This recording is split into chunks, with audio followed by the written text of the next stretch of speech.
আজ আমি ঘুরতে ঘুরতে দাদার রুম চলে এসেছি, মানে দাদার রুমে এবার থাকি। ওই জন্য দাদার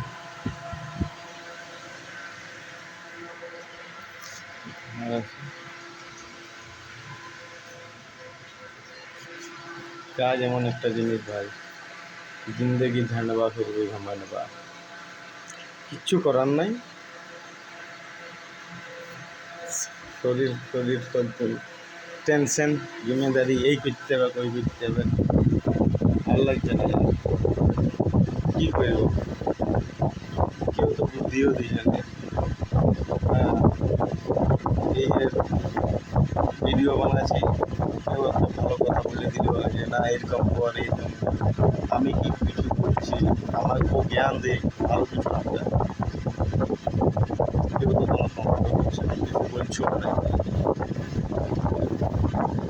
ঠিক আছে, আজ এত নয়, ধীরে ধীরে বানাবো নিজের লাইফের, নিজের ফ্যামিলির ব্যাপারে জানাবো। আমরা টুকরা ফুটা একটা ঘর নিজেরাই বানাচ্ছি।